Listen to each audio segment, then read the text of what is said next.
I'm Femi OK. You're watching The Stream at UNGA. It is a limited edition series where we take you into the United Nations General Assembly and team up with the UN to tackle some of the most important global issues impacting our world right now. We are going to be on TV, we are on Instagram, we are on YouTube. You know what to do if you're on YouTube. Jump into the comment section and you can be part of every single show. Today we are looking at women and girls as the UN marks the 25th anniversary of a historic women's conference held in Beijing. Take a look. The year was 1995. I declare the NGO Forum on Women open! Women's movements and NGOs asked for and governments adopted a visionary agenda for gender equality. The Beijing Declaration and Platform for Action called for systemic change to realize the rights of women and girls around the world. It was a promise by the nations of the world to end gender-based violence, secure girls' rights, ensure equal pay for work of equal value, increase women's participation in decision-making, and end women's poverty. We start our show looking at environment and women and gender equality with Dia Mirza. She is a United Nations Environment Programme Goodwill Ambassador. Well, she has some heft behind her. Dia, tell everybody what you do, some of your important job titles, the job titles that you love and are proud of. Introduce yourself to our international audience. Thank you, Femi. Thank you for having me as a part of this conversation. I'm very proud to also be a Sustainable Development Goals advocate for the Secretary General. I think it's a roadmap that offers important solutions, and it's something that we hope that the world will embrace and live up to. We have a decade to act on those goals and ensure we fructify them, make them a reality. Apart from that, I work with the Wildlife Trust of India in India. I work with Save the Children as their artist ambassador in India. And I'm an actor and a film producer. These are some of the things I do. Mm-hmm. The idea that the environment and women shouldn't go hand in hand is not borne out by how many leaders in the environment field that we have who are women. Why do you think that is? I'm sorry, I didn't quite understand your question. Could you repeat? Yeah, absolutely. Dia, you are at the forefront of pushing for a better environment, a cleaner environment, certainly for India, where you are often based. And there are very few women who are doing this. Many of the decisions are made at the top table by men. Why do you think that is? Well, isn't that a global problem? This happens in all spheres of life. It's something that we're confronted by as an unfortunate reality in practically all walks of life. But there are incredible champions of environment and nature in India and globally. And one of my heroes, Dr. Jane Goodall, is somebody who has worked relentlessly her entire life to protect the protection of wildlife and conservation. I think that there has to be, like in every other sphere, a lot more participation from women. But Femi, I'm sure you would have noticed that in the recent past, in the last 5 years, there has been unprecedented participation from women and children asking and demanding for better environmental laws, better environment protection, and climate action. It sometimes seems as if when we look at our environment that it is so difficult to really tackle the issues. For instance, plastic pollution in India is one of your passion to see if you could reduce the amount of plastics in India, cleaner air. And how do you even begin as somebody who cares about where you live to really tackle some of the big issues where you live? Well, there are three ways of doing this, Femi. I think it starts with individual action and the choices that you can make at an individual level. Because when you seek behavioral change, it has to start with awareness and change at an individual level. So it started, of course, with choosing to live a life where I absolutely refuse all single-use plastics, campaigning for clean air and a single-use plastic-free environment is something that has to come from action. The other thing to do, of course, is to engage with policymakers, with government. We had a very powerful campaign in India led by the United Nations Environment Program called Beat Plastic Pollution that led to a very powerful commitment made by our Prime Minister to make India single use plastics free by 2022. I don't know how much this pandemic has set us back, but I truly hope that we can live through and see ourselves through on this promise. But it'll take for the work of many stakeholders. It'll take for behavioral change. It'll take for um, businesses really and industries to implement extended producers responsibility, because when you think about the plastic, the surge of plastic, and the fact that there's so much of it that is unmanaged, that is entering our waterways, that is polluting our soil, our air, our food, it's everywhere. I mean, there are reports that suggest that there's plastic even in babies' bloodstream, so it's entered our food chain. Now, when you think about that, I think the one thing that we really and most definitively need to start working towards is ensuring that business across the world, all these big stakeholders, manufacturers, and industries start rethinking and reimagining the way they package all of their products and become responsible for their packaging. Because while we may change the way we behave and refuse single use plastics in our daily life, it's not going to stop the problem, it's not going to end it. The only way we can be accountable for the waste that we create and generate and the devastation it causes is when industries come together and say we have to change, and we will change. Dear But public Mirza. action, individual action counts for a lot, Femi. Whether it's beach cleanups, whether it's interacting with children. I really think I gave you this example the last time we spoke. I'm going to use it again. But when we take children to the beaches to help us clean up the plastic that the ocean throws back on the beach, and you see them witness their biscuit packets and their chocolate wrappers and straws, and they recognize how much of it is things they use in their daily lives. Right.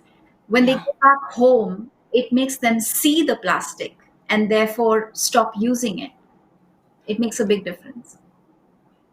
Dia, thank you for joining us as we're looking at women and girls and their place in the world, talking specifically to you about the environment. Have a look back here on my laptop. If you're thinking, is that all? Is that all of the Dia Mia that we're going to get? No, not at all. So we will come up on Tuesday at 16:30 GMT.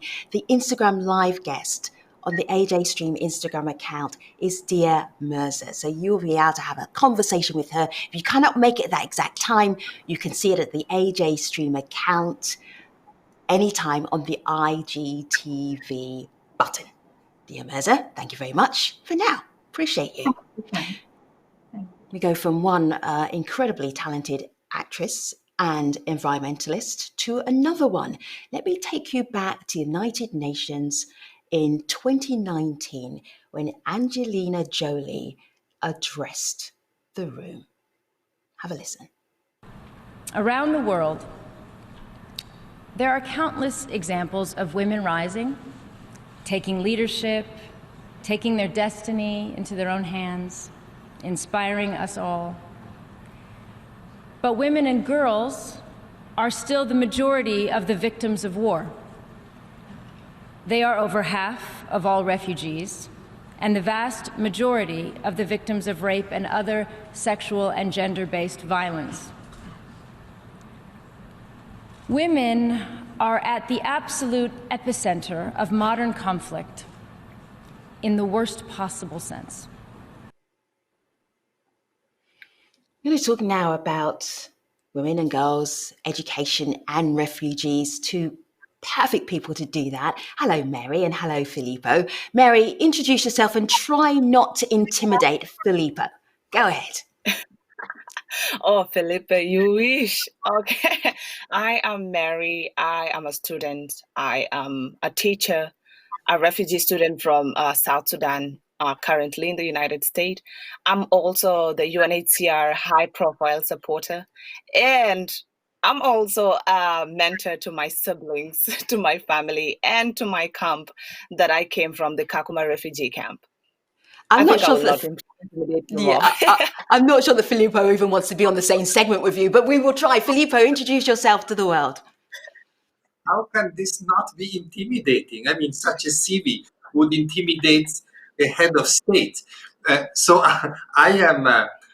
I've actually been a humanitarian worker all my life, and now I am the UN High Commissioner for Refugees, which sounds very grand, but what is it really? It means to be the head of an organization of the UN called UNHCR, which is the primary UN organization dealing with refugees, displaced people, stateless people, and the like. There's about 80 million of them around the world. And as you heard from Angelina Jolie earlier, our special envoy Angelina Jolie, more than half of them are women. I say this because Femi, today I tweeted about the 75th anniversary of the UN, and I said the UN is 75. The UN was born to end war and conflict. Wars and conflict, unfortunately, have not ended. They continue to force people away from their homes. And what keeps us going is the resilience, the strength of these people. And Mary embodies that. It's the resilience of the refugees that should inspire us to continue to support them and find solutions to their plight. And that resilience largely depends on the strength of the women refugees. Mary, I'll tell you what inspired me, and that was watching your TEDx talk from Kakuma. And there was a picture that just leapt out at me. It was you in your school uniform, and you were so happy. Here's the picture. Why were you so happy? I was happy because I was in a safe space where I was being encouraged to develop my own voice. I was in a space where, as a woman, I was accepted and told to think outside the box. I was in a space where I was taught to question the society that so much don't want me to be in the classroom. And I was in a space where I could be myself without having to worry. Mary, you have to shrink yourself. You have to be silent.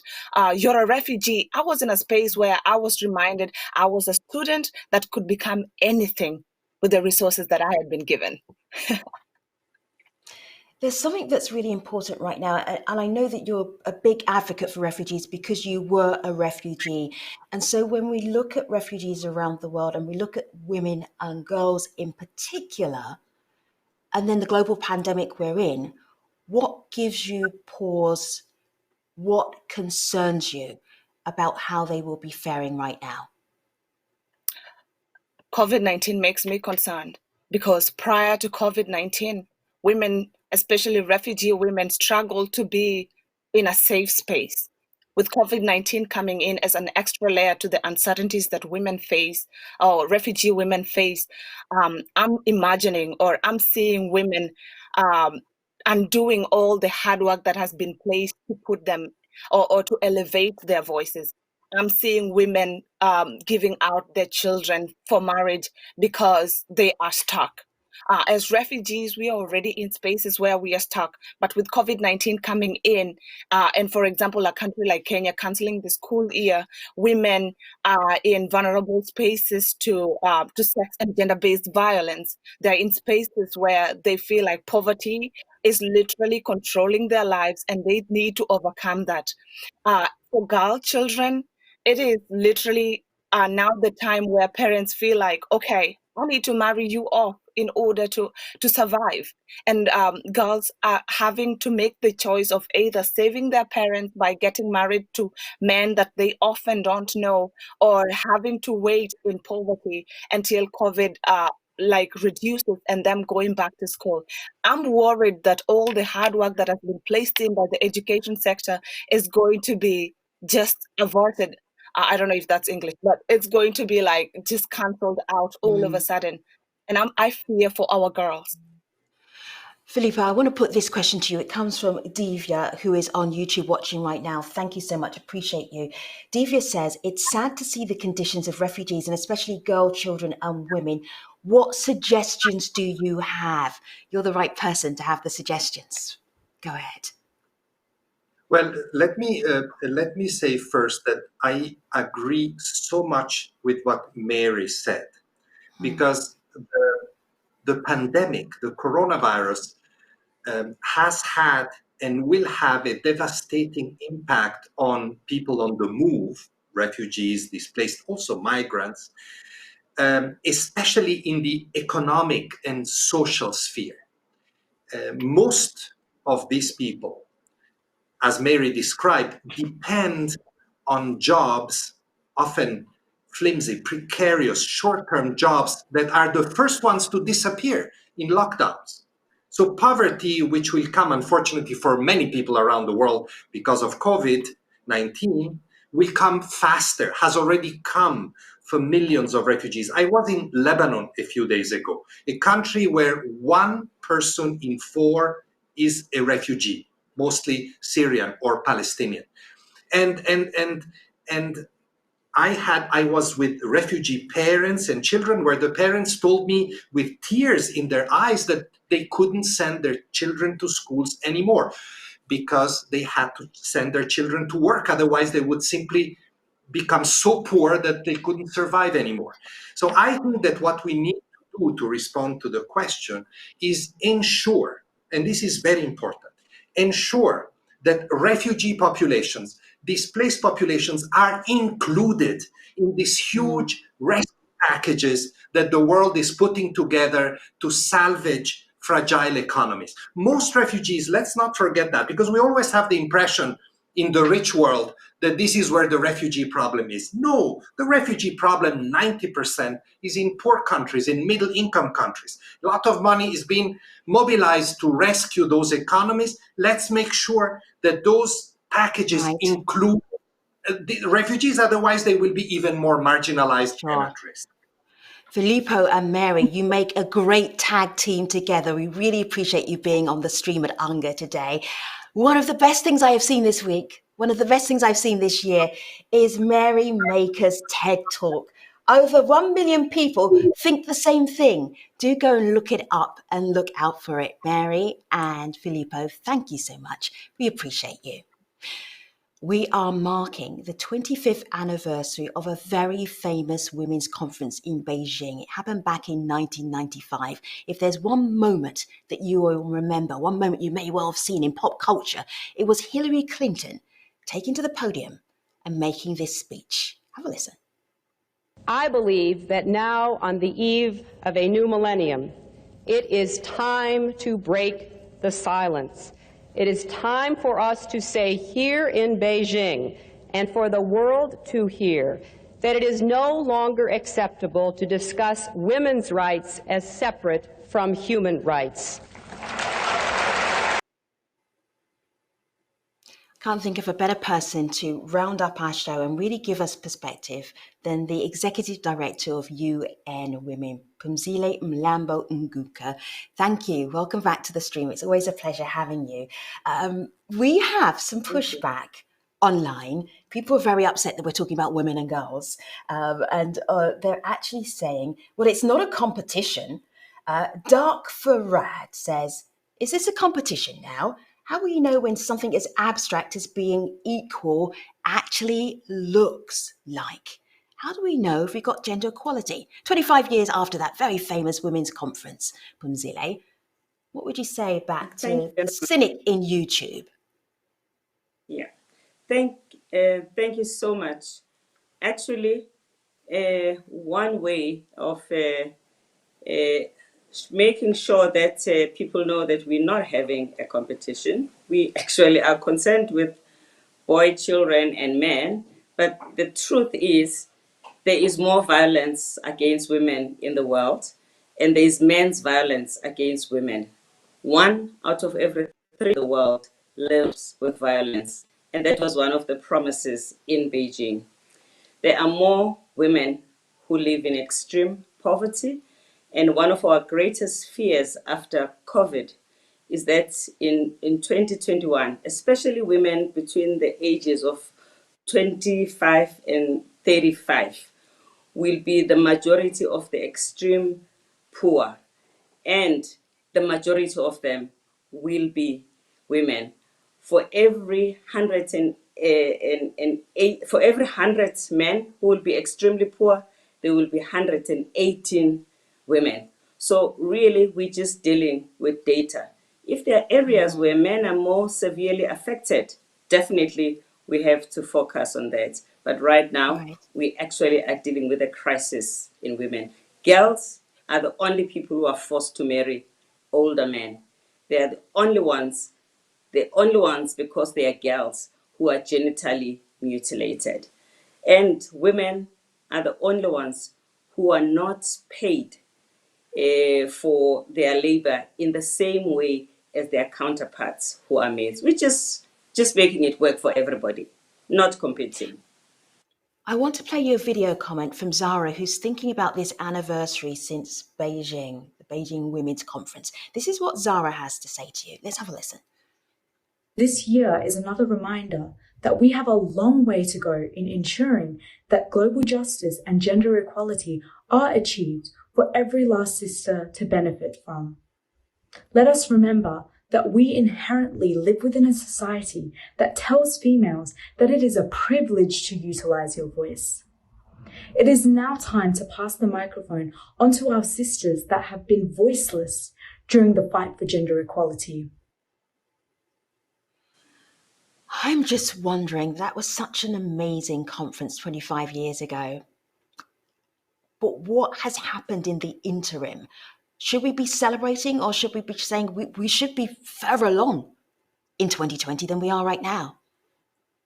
Yes, there has been change, which has been unequal and slow. But also, even though it is modest, it is not insignificant because we've learned valuable lessons from the changes that we've seen. In Beijing, for instance, in the world, there were 11 women heads of states and governments. Now in 2020, during this General Assembly, we have 22 women heads of states in the world. In Beijing, there are about 11% of members of parliament on global average who are women.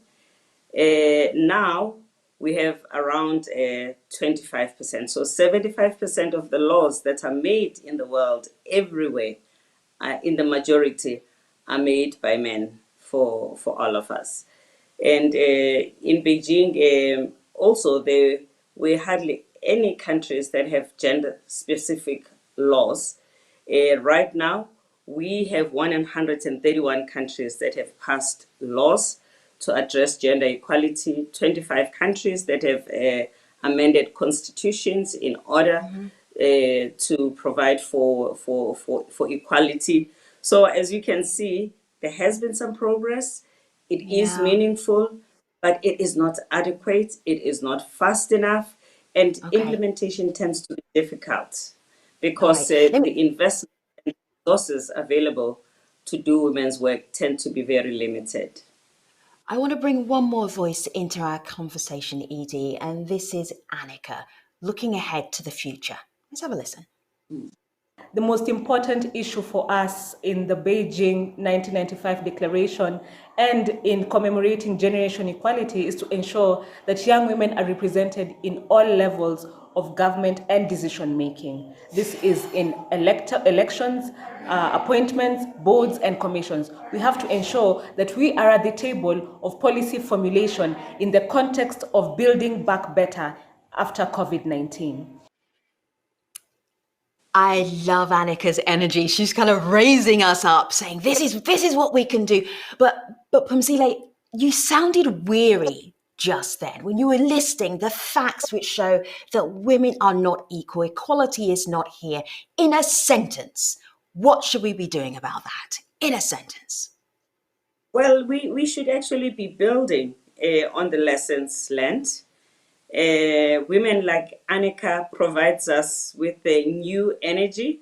We should be intergenerational in the steps that we're going to take in order to make sure that we are bringing in the optimism that young people give. So we have to end discriminatory laws, discriminating against women, refugees, discriminating against women because of marriage, discriminating against girls and access to education. We have That was a this. brilliant last sentence. Madam Phunzile is the Executive Director of UN Women. Thank you very much for joining us. We were looking at women and girls on the anniversary of Beijing 25, the historic women's conference that the UN held 25 years ago. Thanks for watching. There'll be more Stream at UNGA coming up tomorrow. See you soon.